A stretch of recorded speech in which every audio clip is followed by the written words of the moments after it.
좀 세월호 이야기를 좀 해보겠습니다. 성시용 기자. 네. 지금 마지막 카카오톡 대화 메시지를 확인을 해보니 10시 17분에 도착을 네, 했습니다. 그렇죠. 적어도 그때까지는 우리 아이들이 살아 있었다는 거잖아요. 네. 뭐 구조 선박이 몇 시에 도착을 했습니까? 지금 확인된 바로는 한 9시 30분쯤, 그러니까 28분쯤부터 해경이 촬영을 시작했으니까요. 한 9시 30분쯤 도착했는데 그때 도착한 게 지금 목포 해경 소속 경비정 1, 2, 3정 한 대들이 도착했고 지금 헬기가 두 대 정도 도착한 걸로 되어 있습니다. 이때는 아마 이미 왼쪽으로 선체가 50도가량 기울어진 상태인데요. 그래서 지금 일부 뭐 전문가들이나 뭐 국민의 사이에서는 왜 이렇게 급박한 사고가 났는데 왜 한 대밖에 출동하지 않았느냐, 선박의 경우 이런 비판도 지금 제기되고 있는 상황입니다. 네. 잠깐 준비된 동영상을 보면서 당시 그 구조 상황, 초동 대응이 제대로 됐는지를 한번 조목조목 한번 짚어보시죠. 네, 지금 구조정이 지금 세월호 가까이 근접하고 있는 모습이죠. 네. 그러니까 저게 이제 딱 저 한 대만 지금 저쪽으로 접근하고 있는 거죠? 네, 그렇습니다. 그마저도 완전히 가까이 가지 못했는데요. 그 네. 이유가 1, 2, 3정이 너무 세월호보다 월등히 작기 때문에 빨려 들어갈 가능성이 있어서 좀 다가가서 구조 작업을 충분히는 하지 못했다라고 이제 그렇게 해명을 했습니다. 네. 9시 46분에 이준석 선장이 지금 속옷 차림을 구조되는 그런 모습이 지금 보이고 있고요. 네, 그렇습니다. 지금 왜 속옷 차림이냐를 두고도 말이 많은데요. 지금 네. 옷을 갈아입고 선장인 예. 걸 숨기기 위해서 옷을 갈아입고 나온 게 아닌지 이런 의혹이 지금 제기되고 있는 또 상황입니다. 네. 자기도 아주 뭐 급박하게 나오는 것처럼 네. 보이기 위한 그런 거일 수도 있을 것 같은데. 네. 지금 그런데 당시에 이제 해경도 여러 가지 이제 해명을 하던데 네. 자기들도 나름대로 열심히 했다. 다 구조하지 못한 건 안타깝지만. 네. 근데 지금 80명을 구조했다고 했는데 실제 배에서 구조한 우리 승객은 몇 명입니까? 배에 예를 들어서 유리창을 깨서 구조한다든지 아니면 네. 갑판 위에 있는 승객을 구조한 거라든지 그게 많지가 않은 것 같아요. 네, 그렇습니다. 거의 다 해상 위에서 구조를 했고요. 뭐 배위나 그 유리창을 깨고 구조한 인원은 지금 뭐 많아야 10여 명 정도. 그러니까 별로 네. 지금 집계가 제대로 되지 않고 있는 와중에도 그러니까 구조를 제대로 하지 못한 것으로 알려졌습니다. 지금 보면 저렇게 일부에서는 유리창을 깨고 지금 학생들을 구하는 모습도 있긴 한데 저렇게 구한 학생들이 많지 않다는 거죠. 네, 그렇습니다. 그렇게 그래서, 해서 네. 아마 유리창을 깨고 구한 거는 10명 안쪽인 것 같고. 네. 그죠? 근데 이제 그 얘기를 많이 하거든요. 왜 그때 우리 해경이 완전히 침몰하기 전에 선체에 들어가서 구조를 하든 아니면 빨리 대피하라. 이렇게 방송을 하든 이런 조치를 왜 안 했느냐. 이 얘기가 좀 많이 나오는데 당시 상황이 진짜 어땠습니까? 해경이 제대로 그걸 초동대응을 잘못한 건지 그럴 수밖에 없는 상황이 있었던 건지. 지금 보시면 아시다시피 거의 다 대부분의 해경이 바깥쪽에 있었고요. 단 한 명의 해경만 지금 안으로 진입을 해서 구명벌을 터뜨렸습니다.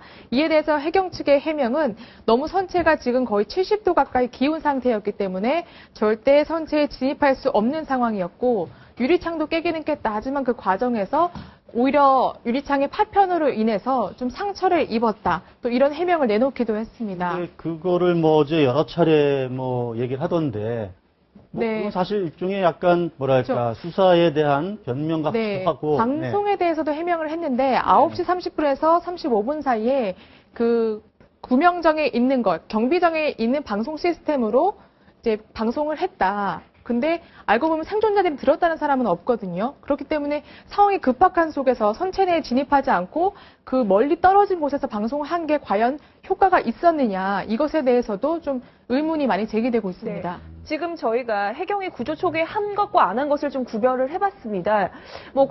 지금 최초 출동이 1, 2, 3정이 가서 구조를 했고 갑판에는 몇 명을 구조는 했지만 안 한 것을 보면 선내 진입이라든지 잠수 구조를 알지 퇴선 방송 이런 건 안 했거든요.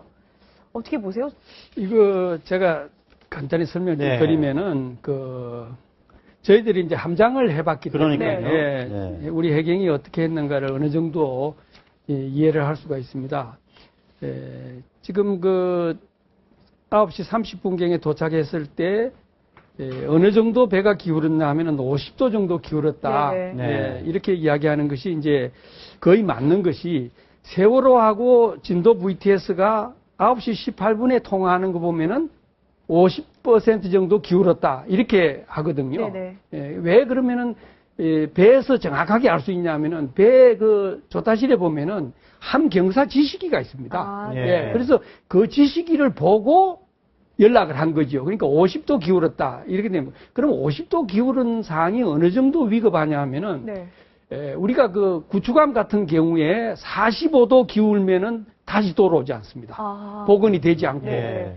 65도 정도 기울으면은 완전히 자빠져 버립니다. 그러니까 네. 45도 기울어지면은 그때부터는 계속 그래야 기울어지지 다시 돌아오지 않습니다. 예, 예. 그래서 구축함 함장은 40도 정도 내지 45도 기울어지면은 퇴선 명령을 아, 예. 반드시 해야 됩니다. 아. 네, 그렇기 때문에 저 지금 1 2, 3호 정장 같은 경우에는 자기 포함해서 14명밖에 안 되고 네. 톤수가 100톤이면은 큰 어선밖에 안 됩니다. 네. 그래서 그 배에서 저기 지금 한 사람이 올라갔지 않습니까? 예. 그러니까 50도 기울었다면은 이게 사람이 전혀 움직이지 못합니다. 아. 그런 네. 상태에서 올라가 가지고 한 명이 저렇게 하는 것은 저는 가족들 입장에서는 참 그 안타까운 마음이 없지는 않고요. 그래서 네. 배 탄 사람 입장에서는 정말 해경 그 요원이 자기 목숨을 걸고 올라갔다. 그 예. 갑판 위에 그때 그렇죠. 예, 올라가가지고 그걸 지금 2개를 터뜨리고, 네. 그 다음 조타실에서 내려오는 거 보면 사람이 그냥 미끄러지지 않습니까? 네네. 그런 상태에서 밧줄을 타고 올라가 못하는 거죠. 그러니까 우리가 암벽 등반을 한번 생각해 보시면 됩니다. 예. 그러니까 참, 그리고 적어도 50도 정도 기울어지면은 그 매뉴얼에 선체로 못 들어가게 되어 있습니다. 우리가 참 그럼 그런 상황이었을 때는 어떻게 했어야 됩니까, 그러면? 그러니까 지금 저 상태에서 고무보트로 가지고 네. 지금 방송을 하자마자 3, 4분 내에 사람이 나왔다는 거 아닙니까? 네. 저 배 뒤쪽에서 나와가지고 그걸 건지고 예. 그 다음에 이제 보트가 하나밖에 없으니까 100톤밖에 없는데 보트가 하나밖에 없고 하니까 저 배를 가지고 지금 사람을 구하러 들어간 겁니다. 네. 근데 사실은 50도 이상 기울은 상태에서 만약의 경우에 이제 지금 배가 가서 뒤집어지면- 붙었지 않습니까? 네. 기울었으면 저 배까지 같이 깔았죠. 저 123호전까지 같이 깔았는데 그걸 무릅쓰고 저 정장이 지금 들어간 겁니다. 네. 예, 제가 예를 들어서 저런 상황이 있으면은 정말 저렇게 배를 갖다가 가까이 대고 그 다음에 지금 보면은 저 배가 가까이 들어가 가지고 지금 이 문을 깨고 7명이 8명을 그 문으로 예. 구조했다는 거거든요. 근데 지금 이제 해경의 해명도 사실 이런 해명이 있습니다. 선체가 너무 기울어서 할 수가 없었다.